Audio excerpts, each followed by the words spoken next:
আর এবার নজর রাখবো মালদার দিকে। মালদার দুর্ঘটনা, আর তাতেই মৃত্যু হয়েছে 3 জনের।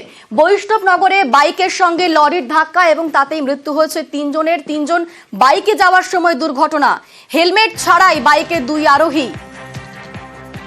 আমাদের সঙ্গে রয়েছেন প্রতিনিধি সেবক আরো বলতে পারবে। সেবক, কিভাবে ঘটলো দুর্ঘটনা? একদমই, দেখো, মোটর বাইকের সঙ্গে লরির সংঘর্ষ মালদহের 34 নম্বর জাতীয় সড়ক বৈষ্ণবনগর থানার 18 মাইল এলাকায় এই ঘটনা ঘটেছে। ঘটনাস্থলে 3 জনের মৃত্যু, একজন মোটর বাইক চালক, আরো 2 জন মোটর বাইক আরোহী। এরা 3 জনেই বন্ধু। যেটা জানা যাচ্ছে যে এদের মধ্যে সাবির আলম নামে একজন, সে পরিযায়ী শ্রমিকের কাজ করছিল, ঈদে বাড়ি ফিরছিল মালদায় এই ফারাক্কা স্টেশনে আজকে নামে। অন্য 2 বন্ধু রমজান শেখ এবং সাদিকাতুল ইসলাম, তারা ওই বন্ধু সাবিরকে স্টেশন থেকে এনে ফিরছিল একটি মোটর বাইকে করে। 3 জনেই মোথাবাড়ি থানা মেহেরপুর নতুন পাড়া এলাকার বাসিন্দা। সেই সময় জাতীয় সড়কে অন্য লাইনে ঢুকে পড়ে মোটর বাইক। তখনই একটি ফারাক্কা গামী এই লরির সঙ্গে সংঘর্ষ হয়। ঘটনাস্থলে 3 জনের মৃত্যু হয়। একেবারে মৃত্যু হয়েছে। ধন্যবাদ সেবক। আরেকটা স্টেশন আনতে গেছিল, ভিন রাজ্যে কাজে গেছিল, মহারাষ্ট্রের দিকে থেকে আসছিল, এসে নিয়ে আসছিল। আসার পথে গাড়িতে ধাক্কা দিয়ে 3 জনই মারা গেছে। মেহারাপুর নতুন পাড়া থেকে গেছিল। কজন? 2 জন গেছিল, আসার সময় 3 জন আসছিল। কোথায় ধাক্কাটা মারে? ধাক্কাটা মারে 18 মাইল স্ট্যান্ড। কিসে ধাক্কা মারে? টার্বো গাড়ি, ট্রাকগুলোতে।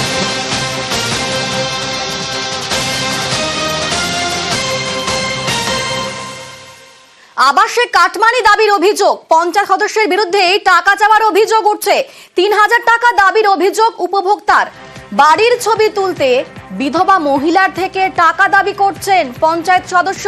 আমাদের সঙ্গে রয়েছেন প্রতিনিধি শরদেন্দু।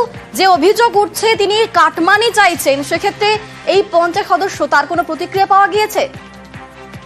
তার প্রতিক্রিয়াও পাওয়া গেছে। দেখো, আউসগ্রাম 1 নম্বর ব্লকের উক্তা গ্রাম পঞ্চায়েতের ডাঙ্গাল গ্রামের বাসিন্দা নিভা পাল।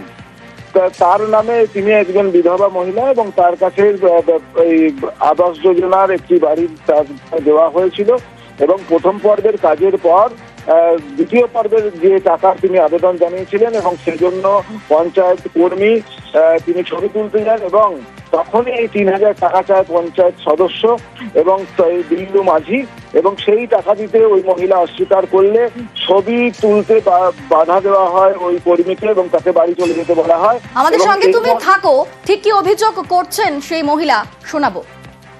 বিল্লু মাঝি সভাপতি, উনি বললেন যে 3000 টাকা দিলে তো ফটো হবে, নাহলে ফটো হবে না।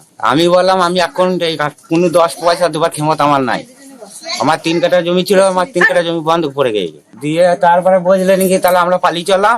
তো যা করা থেকে বিডিওকে জানা গা, যা করবি করগা। বাড়িটা কার নামে এসেছিল? নিবাস। আমার মা কোথা থেকে পয়সাটা দেবে? বাড়ি এরকমই ভাবে আটকে থাকবে তাহলে ফটো না হলে। কে বলেছে আপনার কাছে টাকা চেয়েছিল? কে? বিল্লু মাঝি। সে কে হয়? গ্রামের সদস্য। কোন দলের সদস্য? তৃণমূলে। আপনি কি লিখিত অভিযোগ করেছেন নাকি? হ্যাঁ। ডিএমকে জানিয়েছেন?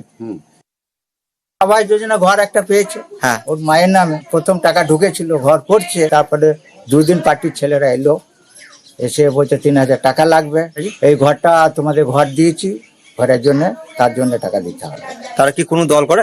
ওই হ্যাঁ, টিএমসি পঞ্চায়েতের সদস্য আর প্লাস গ্রামে যারা সদস্যের সঙ্গে থাকে তারা, আবার সরকারি লোক এসেছিল সে ছবি করার জন্য। ওকে বললে যে না, ছবি করা হবে না, চলো আগে টাকাটা দাও, তারপরে ছবি করবো।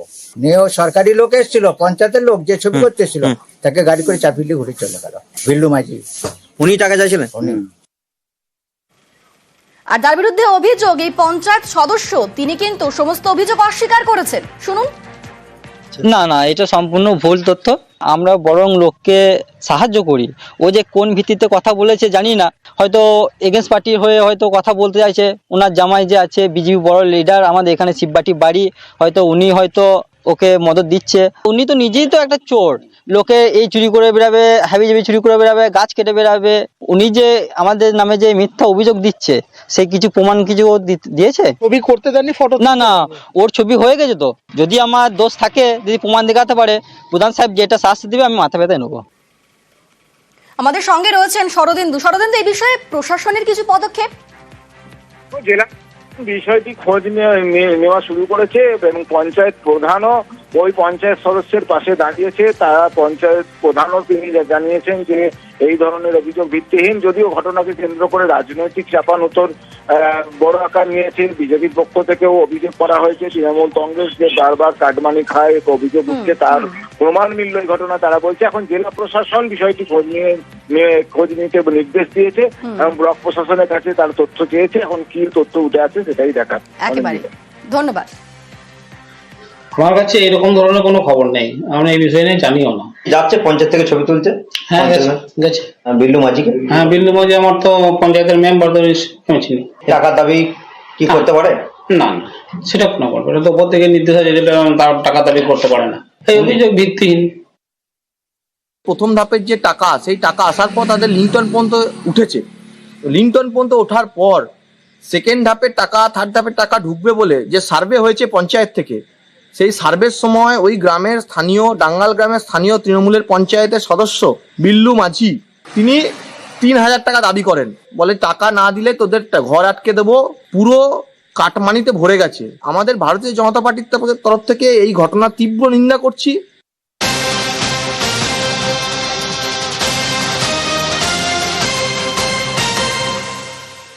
আর এবার এক কারখানার জল থেকে কিভাবে দূষণ হচ্ছে আপনাদের সেই ছবিটা দেখাবো। দেখুন, কারখানার জল থেকে নোংরা জল বেরিয়ে রীতিমতো দূষণে ভরে গেছে গোটা এলাকা। ঘোলা বোটঘর এলাকার গেঞ্জি কারখানার রাসায়নিক জল বেরোচ্ছে। দেখুন, এই যে জল বেরোচ্ছে সেই জলে কিন্তু রীতিমতো বিপদ ছড়িয়ে পড়ছে। সেই রাসায়নিক জলে ঘোলার নোয়াই খাল একেবারেই দূষিত হয়ে যাচ্ছে। খাল ছাড়াও আশেপাশের দূষণ ছড়ানোর অভিযোগ উঠছে। ঘোলা বোটঘর এলাকায় অধিকাংশ গেঞ্জি কারখানায় কিন্তু অবৈধ এবং সেখানে ক্ষতিগ্রস্ত হচ্ছেন কৃষকরাও। কি কি অভিযোগ উঠছে আপনাদের সেই অভিযোগ আগে শোনাবো। সবারই অসুবিধা, আগে সবাই স্নান করতো, মাছ টাছ ধরতো, সবই। এখন এই যে লোকেরও অসুবিধা হচ্ছে তো। এগুলো কেন কি করবো, এই যে কারখানার জল ফেলছে, বিষাক্ত জল। হ্যাঁ বিষাক্ত জল। আমাদের অসুবিধা এই যে রঙের একটা গন্ধ, এটাই। আচ্ছা, পচা গন্ধ। এটা ভালো হলে মানে পরিষ্কার থাকলে ভালো হয়। আমাদের যে একটা খাল আছে এখানে, সেই খাল দিয়ে জলে রিওয়াল পাম্প আছে, সেই পাম্পে থেকে জল যায় মাঠে। সেখানে 100 থেকে 150 বিঘে জমি আছে আমাদের ভাটপাড়া নোয়াপাড়াতে। নোয়াপাড়াতে 100 বিঘে, আমাদেরটা 150 বিঘে। এই জল গেঞ্জি কারখানার দূষিত জল খালে পড়ছে, সেই থেকে চাষের জমিগুলো সব নষ্ট হয়ে যাচ্ছে। বারে বারে আমরা এডিওকে জানিয়েছি, বিডিওকে জানিয়েছি, কোনো কাজ হয়নি। পঞ্চায়েতকেও জানিয়েছি, পঞ্চায়েত জানে তো। মুখ্যমন্ত্রীর কাছে আবেদন করতে হবে, কি করবেন, যে যাতে পরিশোধিত জলটা ভালো পড়ে খালে, চাষের জমিটা নষ্ট না হয় যাতে। আমাদের সঙ্গে রয়েছেন প্রতিনিধি সুবীর। সুবীর, সেখান থেকে একাধিক অভিযোগ উঠছে, যেমন শারীরিক সমস্যা হচ্ছে, তারই পাশাপাশি চাষের ক্ষতি হচ্ছে এবং যে অভিযোগ উঠছে সেই কারখানায় নাকি অবৈধ এবং বারবার জানানোর পর বিভিন্ন জায়গাতেও কোথাও কোনো সুরাহা হয়নি। তাহলে কেন সুরাহা হচ্ছে না? গলতটা কোথায়? কার দোষ? দেখো, এমনই অভিযোগ উঠেছে ঘোলা বোটঘর এলাকাতে এবং এই এলাকাতে প্রচুর গেঞ্জি কারখানা রয়েছে এবং তার মধ্যে কিন্তু বৈধ যতটা রয়েছে তার থেকে বেশি অবৈধ গেঞ্জি কারখানা রয়েছে, এমনটাই কিন্তু অভিযোগ। এবং এই গেঞ্জি কারখানা থেকে এই যে বিষাক্ত রাসায়নিক জল, এই রাসায়নিক জল কিন্তু প্রাচীন যে নোয়াই খাল, সেই নোয়াই খালে গিয়ে পড়ছে এবং এর ফলে যেমন নোয়াই খালের জল দূষিত হচ্ছে, নোয়াই খালে যে মাছ, সে মাছ কিন্তু আর নোয়াই খালে দেখা যাচ্ছে না। এবং তার থেকেও বড় কথা হচ্ছে পার্শ্ববর্তী যে সমস্ত এলাকা রয়েছে, সেই সমস্ত এলাকার যারা বয়স্ক মানুষ, তাদের কিন্তু শ্বাসকষ্টজনিত সমস্যা হচ্ছে এবং এই যে দূষণ, সেই দূষণের ফলে এলাকার মানুষের শারীরিক সমস্যা হচ্ছে। পাশাপাশি তোমাদের জানিয়ে রাখি, এই নোয়াই খালের যে জল, সেই জল পার্শ্ববর্তী যে চাষের জমি, প্রায় 300 বিঘে চাষের জমি রয়েছে, এই এলাকায় চাষের জমিতে ঢুকে যাচ্ছে। তার ফলে চাষের জমি নষ্ট হচ্ছে, চাষিরা চাষ করতে পারছেন না এবং এই গোটা ঘটনায় প্রশাসন থেকে শুরু করে বিভিন্ন জায়গাতে কিন্তু জানানো হয়েছে, কিন্তু কারোর তরফ থেকে কোনো রকম কোনো ব্যবস্থা নেওয়া হয়নি বলে অভিযোগ। এবং এই ঘটনায় এলাকার বাসিন্দা যারা রয়েছেন, তারা সহ যারা চাষিরা রয়েছেন, তারাও কিন্তু এই ঘটনায় সরব হয়েছেন এবং তারা বলছেন যে প্রশাসন, সরকারি দপ্তরে বারংবার জানানো সত্ত্বেও কোনো রকম কোনো কাজ হয়নি। এবং তারা এটাও অভিযোগ করছেন, যারা গেঞ্জি কারখানার মালিক রয়েছেন, যারা প্রভাবশালী, তারা কিন্তু বিভিন্ন সময় বিভিন্ন জায়গাতে কোনো প্রভাবশালী লোকের সাথে হাত মিলিয়ে তারা কিন্তু দিব্যি এই ধরনের ব্যবসা চালিয়ে যাচ্ছেন এবং যার ফলে এলাকার মানুষ থেকে শুরু করে চাষের জমি নষ্ট হচ্ছে এবং এলাকার মানুষ যথেষ্ট সমস্যার সম্মুখীন পড়েছেন। বেশ, আর পদক্ষেপের আশ্বাস দিয়েছেন বিধায়ক ও পঞ্চায়েত। পঞ্চায়েতগতভাবে আমরা দীর্ঘদিন গেঞ্জি কারখানার মানে অ্যাসোসিয়েশনকে আমরা বোর্ডঘর তালবান্দাই অ্যাসোসিয়েশনকে আমরা বলেছি যে এই গেঞ্জি কারখানার জলগুলো টিটিপি প্ল্যান্টের মাধ্যম দিয়ে আপনারা শুদ্ধ করে জলটিকে খালের মধ্যে ফেলুন, কিন্তু ওনাদের বলা সত্ত্বেও ওনারা দীর্ঘদিন ধরে করছেন না। আর এই খালের জলেই আমাদের গ্রামীণ অঞ্চলে চাষবাস হয়, সেই চাষবাসগুলো ঠিকঠাক হচ্ছে না। আমাদের খড়দার বিধায়ক তথা রাজ্যের মন্ত্রী শোভনদেব চট্টোপাধ্যায়কেও আমরা জানিয়েছি ব্যাপারটা, উনিও জানেন, উনিও অ্যাসোসিয়েশনকে বলেছেন। আশা করি খুব তাড়াতাড়ি শুরু করবো, মানে পঞ্চায়েত তরফ থেকেও আমরা এই ব্যাপার নিয়ে প্রত্যেকবারই আমরা অ্যাসোসিয়েশনকে বলছি। সমস্ত যারা যারা গেঞ্জি কল আছে তাদেরকে বলবো তারা নিজেরা অ্যাফ্লুয়েন্ট পাম্প বসাক, যেমন আমাদের এখানে তোমার লেদার কমপ্লেক্সে হয়েছে। ওই জুতোর থেকে ধরে যে জলটা বের হয়ে সেটা ওই অ্যাফ্লুয়েন্ট পাম্পের মাধ্যমে জলটা পরিষ্কার হয়ে খালে চলে যায়। এদেরও তাই করতে হবে, তা নাহলে অনেক ক্ষতি হয়ে যাচ্ছে মানুষের।